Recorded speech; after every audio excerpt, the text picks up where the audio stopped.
धार्मिक प्रतिबंध लगा दिया गया और लिखा गया था उसमें कि ये आरक्षण केवल उन दलितों को मिलेगा जिनकी आस्था हिंदू धर्म पर होगी। एपीजे अब्दुल कलाम पैदा करना चाहते हैं, मिसाइल मैन पैदा करना चाहते हैं, आप हमको पंचर की दुकान पर धक्का मारे। आज मुस्लिम समाज पूरे देश में सेवा करता है, बड़ी बड़ी गाड़ियों पे ये चलते हैं, पंचर लगाने का काम हम करते हैं। सारा कुकर्म हिंदू राष्ट्र, हिंदू हिंदी हिंदुस्तान, ये कांग्रेस का नारा। सबका साथ सबके विकास में मुसलमान भी तो आता है। तो मोदी जी को चाहिए कि सबके साथ सबके विकास के नाम पर वो हमारा साथ दें। जितने नॉन मुस्लिम हैं, एक जाति को उसमें से निकाल के ओबीसी में भेज के दिखा दीजिए, तब मैं मानूं। इस बात का मुझे फख्र है कि आप देश के पहले प्रधानमंत्री हैं जिनकी नजर दलित मुसलमानों की तरफ पड़ी है। किसी भी सरकारी नौकरी का सर्वे करा लिया जाए, हम 2% 2.5% से ज्यादा नहीं है। नमस्कार, जनहित टाइम्स देख रहे हैं आप लोग। मैं हूं आपके साथ निशा लखवाल। इस वक्त हम लोग जंतर मंतर पर मौजूद हैं और यहाँ पर नाइंसाफी दिवस मनाया जा रहा है। नाइंसाफी किसके साथ हुई है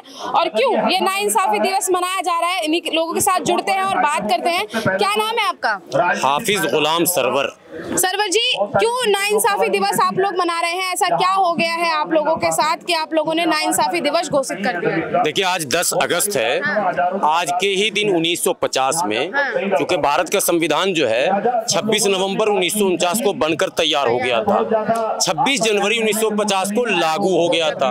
फरवरी, मार्च, अप्रैल, मई, जून, जुलाई, अगस्त 7 महीने मात्र अभी लागू हुए 10 अगस्त 1950 को उस समय के तत्कालीन प्रधानमंत्री ने, जो एससी को रिजर्वेशन देते हैं 341, उसको बोलते हैं आर्टिकल 341, जो एससी को रिजर्वेशन प्रोवाइड करता है। 340 ओबीसी को रिजर्वेशन प्रोवाइड करता है और 342 एसटी को करता है, यानी पिछड़ा अति पिछड़ा जिसको आज आप कहते हैं वो, और अनुसूचित जाति और अनुसूचित जनजाति। तो अनुसूचित जनजाति का जो आरक्षण है 342 वाला, उसमें कोई धार्मिक प्रतिबंध नहीं है, और जो 340 वाला है ओबीसी के लिए, उसमें भी कोई प्रतिबंध नहीं है। अभी जो मोदी जी ने ईडब्ल्यूएस के नाम पे 10% दिया, उसमें भी कोई धार्मिक प्रतिबंध नहीं है। सिर्फ 341 पर जो अनुसूचित जाति को आरक्षण मिलता है, जिसमें उस पर धार्मिक प्रतिबंध लगा दिया गया और लिखा गया था उसमें कि ये आरक्षण केवल उन दलितों को मिलेगा जिनकी आस्था हिंदू धर्म पर होगी। सवाल दो पैदा होता, सीधा लिखा हुआ था। हाँ, लिखा है, था कहाँ से, अभी है ना भाई, संविधान है तो लिखा है। सवाल दो पैदा होता है, जब भारत का संविधान धर्म के नाम पर सबको स्वतंत्र करता है। भाई, मेरी इच्छा, मैं मस्जिद जाऊं, मंदिर जाऊं, गुरुद्वारा जाऊं, चर्च जाऊं, बौद्ध विहार जाऊं, मैं जहां चाहूं जाऊं और कहीं ना जाऊं, मेरी मर्जी। भारत का संविधान हमको आजाद करता है। भारत का संविधान हमको पहनने, खाने, अपना मजहब चुनने, अपनी भाषा चुनने, उर्दू पढ़े, हिंदी पढ़े, सब में आजाद करता है। कहा जा रहा है कि आप पूरी तरह आजाद हैं, लेकिन इस प्रतिबंध के तहत हमारी आजादी को लॉक कर दिया गया। खबरदार, अगर हिंदू हो तो मिलेगा, नहीं तो नहीं मिलेगा। मतलब धार्मिक स्वतंत्रता पर पाबंदी लग गई। हिंदू राष्ट्र की बात तो अब आप सुन लीजिए, कोई न करते हैं, सब काम कांग्रेस ही करती है। बोलेंगे तो लोग कहते हैं भाजपा के एजेंट हैं। अब मुसलमानों को समझाते 50 साल हो गए, समझने को तैयार ही नहीं। सारा कुकर्म हिंदू राष्ट्र, हिंदू हिंदी हिंदुस्तान, ये कांग्रेस का नारा है। अच्छा जी, धार्मिक उन्माद, भेदभाव, ऊंच नीच, सब कांड हो चुका हमारे यहाँ। मंदिर, मस्जिद, बिया, बॉर्डर, पाकिस्तान, ये सब कर चुके हैं वो। मुद्दा मेरा वो नहीं, मुद्दा आपने पूछा डे ऑफ इनजस्टिस के बारे में, न्याय दिवस, मैं वहां ला रहा हूं। भारत के संविधान का जो मौलिक अधिकारों का धारा है, धारा 14, 15, 16, 25, जिसको 25, सब में कहा जाता है धर्म के नाम पर कभी किसी के साथ कुछ देने लेने में भेदभाव नहीं किया जाएगा। कोई डिस्क्रिमिनेशन पॉलिसी में नहीं होगी। जो भी गवर्नमेंट की पॉलिसी बनती है, तो फिर यहाँ डिस्क्रिमिनेशन कैसे होगा? मान लीजिए धोबी कपड़ा धोता, तो धोबी मीन्स धोबी है ना, लेकिन इन्होंने कहा ना है, धोबी मीन्स हिंदू धोबी, धोबी मीन्स मुस्लिम धोबी, दो पार्ट में बांट दिया। हिंदू धोबी को एससी में, मुस्लिम धोबी को ओबीसी में। अच्छा। लोगों ने कहा आरक्षण तो दे रहा हूँ ना आपको, ओबीसी में तो है। अंसारी, मंसूरी, रायन, अलालखोर, जमेला, जोधा, नाट, बक्को, डफाली, मिरासी, शिकार, मदारी, जितनी बरादरियां हमारे यहाँ पिछले, सबको दे तो रहा हूँ ओबीसी में। अरे भाई, क्यों दे रहे हो? बकरी को भैंस के बारे में, अब भैंस को शेर के बारे में डालोगे क्या? डाल के देखो। अच्छा, एससी कैटेगरी में जितने नॉन मुस्लिम हैं, एक जाति को उसमें से निकाल के ओबीसी में भेज के दिखा दीजिए, तब मैं मानूं। आप भेज के दिखाइए। क्या इतनी सब बातें बोल रहे हैं, कमजोर हैं कि आप जहां चाहे रख दें। कल को ओबीसी से भी निकालने की बात उठ चुकी है, ये मुद्दा उठ चुका है। तो एक सरकार ने एससी से हमको बाहर किया, दूसरी सरकार करे ओबीसी से बाहर कर देंगे, कुछ तो कह रहे और कहीं बाहर कर देंगे। मैं उसका जिक्र आज नहीं करूंगा। इतनी सब बातें बोल रहे हैं, आप लोगों के पास इतने तथ्य हैं, उसके बावजूद भी आप लोगों की सुनवाई नहीं हो रही है। जब सुप्रीम कोर्ट नहीं सुन रही तो अब क्या सर पीटे हैं? 2004 से अब तक 17 PIL लड़ तो रहे हैं। 17 PIL माननीय उच्चतम न्यायालय में दाखिल हैं। 17 अलग अलग मतलब संगठनों के माध्यम से सब में सवाल खड़े किए। सुप्रीम कोर्ट ने इश्यू फ्रेमिंग किया, सुप्रीम कोर्ट ने नोटिस जारी किया, तमाम कमेटियों की रिपोर्टें आ गई। फिर अभी मोदी जी ने जो एक नया कमीशन बना दिया। जब सुप्रीम कोर्ट एक्टिव होता है तो सरकार कमीशन बनाती है, कहती कमीशन पहले जांचेगी, पड़तालेगी, देखेगी इनका सोशल स्टेटस क्या है, इनका पॉलिटिकल क्या। अरे भैया दुनिया जान रही है, आप क्या देखोगे? हमको हम कहीं नहीं है, कहाँ है? मेरा दावा है उत्तर प्रदेश सरकार, बिहार सरकार, राजस्थान सरकार, मध्य प्रदेश सरकार, पश्चिम बंगाल सरकार, दिल्ली की बात कर रहा हूँ।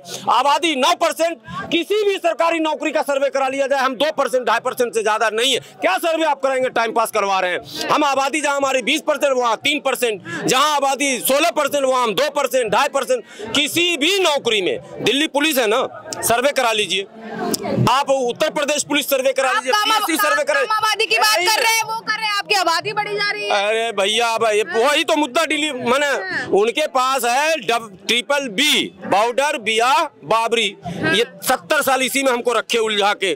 ठीक है, अब हमारा कहना है TTT तालीम, तहफ्फुज़ और तिजारत, हम इससे काउंटर कर रहे हैं। उनके पास डबल फोर्स है, एक तो जो इनका नाम आपने कट्टर रखा है, उसके पीछे जिसका नाम हम लोगों ने सेकुलर रखा है, वो दोनों मिले हुए और दोनों मिलके हमको बेवकूफ बना। एक धमकाता है, एक पुचकारता है, एक धमकाता है, एक पुचकारता, हम इसी में फंसे हुए हैं। लेकिन कम से कम कोर्ट से हम विनती करते हैं कि इतने साल हो गए थे, कहाँ 4 और कहाँ 24, 20 साल, ये तो आदमी की उम्र ही 50-60 साल की होती है। माननीय उच्चतम न्यायालय से विनती करता हूँ, दुनिया के लोग सुनेंगे तो हंसेंगे, भारत में ऐसा भी कोर्ट है 20-20 साल से गरीब मुसलमान न्याय मांग रहा, आप न्याय नहीं दे रहे। आपको अगर लगता है कि हम गलत मांग रहे हैं तो खारिज कर दीजिए, बता दीजिए तुम्हारी मांग गलत है, लटका के मत रखिए। क्योंकि मोदी जी अक्सर भाषण में बोलते हैं कि कांग्रेस का ये काम था लटकाना, अटकाना, भटकाना, मगर हमको लग रहा है सब मिले हुए लटकाने अटकाने में। हम सबसे कहते हैं, सरकार चलाने वाले लोगों से भी कहते हैं और विपक्ष में जो सेकुलरिज्म का झंडा उठाते हैं उनसे भी कहते हैं कि ये बहुत गंभीर मुद्दा है। भारत की 14% आबादी को आप अगर हाशिए पे डालेंगे, देश कभी विश्व गुरु नहीं बनेगा। विश्व गुरु बनाना, सबको अधिकार दीजिए, सबको सम्मान दीजिए, सबको मौका दीजिए, सबको अवसर दीजिए और उसके योग्यता का देश के निर्माण में इस्तेमाल कीजिए। हम देश में चाहते हैं कुछ लाना, APJ अब्दुल कलाम पैदा करना चाहते हैं, मिसाइल मैन पैदा करना चाहते हैं, आप हमको पंचर की दुकान पर धक्का मार के कितने लोग हैं आप लोगों के साथ ऐसे हो रही है? अगर मुसलमानों की पूरी जो मुसलमानों की आबादी है उसमें अधिकांश जो है वो इस कैटेगरी के खाने में ही आने वाले हैं। अधिकांश, मुट्ठी भर मुसलमान ही जो हैं वो सामान्य वर्ग में समाहित होते हैं। अधिकांश लोग OBC और SC के मिल नहीं रहा, बस यही लड़ाई। क्या नाम है आपका? शब्बीर अहमद मंसूरी। क्या करते हैं आप? हम तो गांव में रहते हैं, गांव से आए हैं। तो क्या प्रोटेस्ट को सुना तो आ गए। नाइंसाफी जी बिल्कुल हो रही ना इंसाफी हमारे साथ। कैसे हो रही है? आरक्षण भाई मेरी बात सुनिए, भारत में 1936 में बाबा साहब भीमराव अम्बेडकर की मांग पर उस समय की सरकार ने ये अधिकार दिया था, अनुच्छेद 340, 341, 342। 36 से लेकर 9 अगस्त 1950 तक हम सभी धर्म के लोग इसमें शामिल थे। तो भारत का संविधान नंबर 15 कहता है देश में धर्म के नाम पे, रंग के नाम पर किसी के साथ भेदभाव नहीं किया जाएगा। 36 से लेकर 1950 तक, 9 अगस्त 1950 तक हम शामिल थे। लेकिन 10 अगस्त 1950 को राष्ट्रपति आदेश लाकर उस समय के तत्कालीन प्रधानमंत्री आदरणीय नेहरू जी ने धर्म के नाम पर प्रतिबंध लगा दिया। ये कहा उनको मिलेगा जो हिंदू धर्म को मानते हैं, अगर किसी और धर्म को मानने वाले होंगे तो उनको नहीं मिलेगा। उसके बाद 1956 में सिख मजहब के लोगों ने आंदोलन किया तो दोबारा सिख मजहब के लोगों को 1956 में शामिल कर लिया। 1990 में बौद्ध धर्म के लोगों ने आंदोलन किया, उनको शामिल कर लिया। लेकिन भारत की शिकंडा आबादी आज हाशिए पर चली गई है सिर्फ ये प्रतिबंध लगने की वजह से। आज मुस्लिम समाज पूरे देश में सेवा करता है। बड़ी बड़ी गाड़ियों पे ये चलते हैं, पंचर लगाने का काम हम करते हैं। बड़ी बड़ी फैक्ट्रियों में जो जूते की कंपनियां होती हैं, सारे मालिक वो होते हैं, मिस्त्री कारीगर हम होते हैं। ये बात रंगनाथ मिश्रा राजेंद्र सच्चर आयोग कमेटी ने 2005 में अपनी सरकार को रिपोर्ट दे दी कि देश का मुसलमान पिछड़ों के पीछे चला गया। अगर अनुच्छेद 341 से जिस तरह सिख मजहब के लिए आपने हटाया है, जिस तरह बौद्ध धर्म के लिए आपने हटाया है, इसी तरह ठीक मुसलमानों के लिए हटाएं, वरना देश बहुत पीछे चला जाएगा। देश में मुसलमानों को मुख्य धारा से जोड़ने की जरूरत है, क्योंकि देश में, और एक बात बता दूं, हमारी परेशानी को अभी माननीय देश के प्रधानमंत्री जी ने हैदराबाद में अपने भाषण में कहा था, ये महसूस किया था कि देश का पसमानदा मुसलमान यानी जाति का नाम ले लेकर उन्होंने कहा था कि इसका सुध किसी ने नहीं लिया। मुसलमान आज दलितों पिछड़ों के पीछे जा चुका है। तो मैं माननीय प्रधानमंत्री जी से कहना चाहूँगा कि सिर्फ आपके भाषण देने से नहीं होगा, आपने महसूस किया। इस बात का मुझे फख्र है कि आप देश के पहले प्रधानमंत्री हैं जिनकी नज़र दलित मुसलमानों की तरफ पड़ी है। तो मैं चाहूँगा कि अनुच्छेद 341 से प्रतिबंध हटाया जाए, ठीक उसी तरह हटाया जाए जिस तरह आपने सिख मजहब के लिए हटाया, जिस तरह आप बौद्ध मजहब के लिए हटाया, ठीक उसी तरीके दलित मुसलमानों के लिए हटाएं, ईसाइयों के लिए हटाएं, ताकि मुसलमान देश का मुख्य धारा से जुड़ सके और ये भी तरक्की में अपना योगदान दे सके। हम आपकी स्पीच सुन रहे थे, आपने सीधे तौर पर जो है वो ये कह दिया कि हम लोगों के साथ नाइंसाफी की जा रही है और जो सरकार है वो अपने मनमाना रवैया अपना रही है। क्यों? देखिए, जो है इससे पहले जो अंग्रेजों की हुकूमत थी 1936 तक में हर धर्म के लोगों को अनुसूचित जात के तौर पर आरक्षण दिया गया। कमजोर लोग थे। 10 अगस्त 1950 को कांग्रेस की हुकूमत थी, उन्होंने उस आर्टिकल 341 में हिंदू शब्द जोड़ दिया। फिर उसके बाद में जब एहतजाज किया सिख समाज ने तो 1956 में उन्हें दिया गया। फिर जब एहतजाज किया बौद्ध समाज ने तो 1990 में उन्हें भी आरक्षण दिया गया। लेकिन 1994 तक हमारी कौम मुस्लिम समाज इंतजार करती रही कि हमारे साथ इंसाफ होगा। हमने जिन्हें वोट अब तक दिया है वो हमें इंसाफ देंगे, वो भी हमें धारा 341 में आर्टिकल 341 में शामिल करेंगे। जब देखा उन लोगों ने कि ये शामिल नहीं कर रहे हैं तो हमने सुप्रीम कोर्ट में गुहार लगाई कि भाई हम भी भारतीय हैं और संविधान हर भारतीय को समान नजरिए से देखने की बात करता है, फिर हमारे साथ भेदभाव क्यों? 1996 से 2024 चल रहा है, अब तक ये सुप्रीम कोर्ट में लंबित चल रहा है। समझ रहे हैं आप?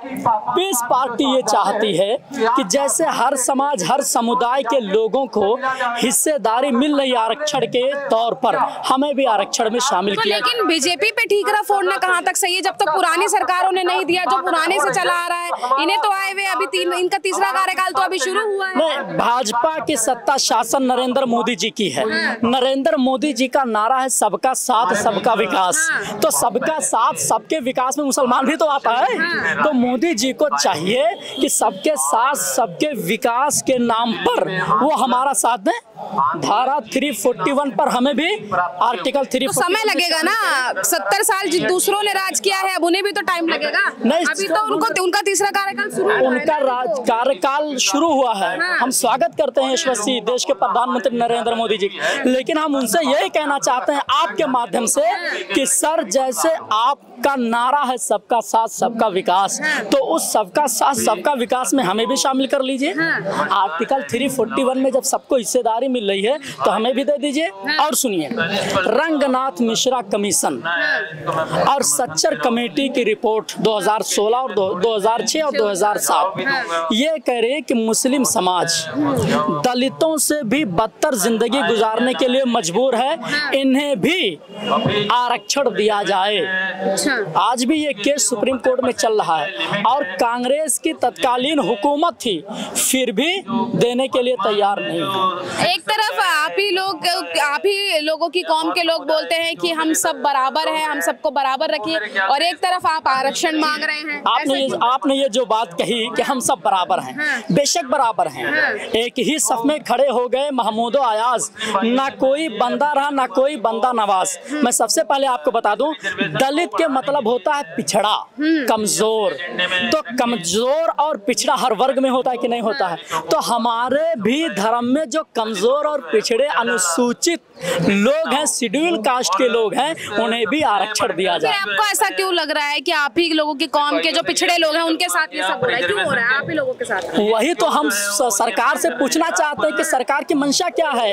आर्टिकल 341 का वायलेशन ये कहता है कि जो कमजोर लोग हैं उनके लिए आरक्षण निकाल के कि उनको भी सरकार में भागीदारी दी जाए। क्या करेंगे फिर अब आप लोग आगे? भाई हम लोग जो है आंदोलन कर रहे हैं, और ये आंदोलन पूरे इंडिया लेवल पर होगा, क्योंकि मुस्लिम समाज 99% जानता ही नहीं है।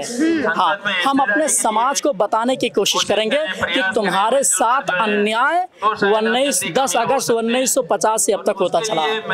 दिल्ली के जंतर मंतर पर आज नाइंसाफी दिवस मनाया जा रहा है, और जो आर्टिकल 341 है उसमें धार्मिक प्रतिबंध को हटाने की मांग की जा रही है। तमाम मुस्लिम आज दिल्ली के जंतर मंतर पर इकट्ठा हुए, इन्होंने केंद्र सरकार से गुहार लगाई है और मांग की है, लेकिन इनकी मांग को कितनी जल्दी सुना जाता है ये देखने का विषय रहेगा। आप क्या सोचते हैं? अपनी राय कमेंट बॉक्स में जरूर बताइएगा। कैमरा पर्सन गजनबी पाशा के साथ मनीषा लखवाल, जनहित टाइम्स, दिल्ली।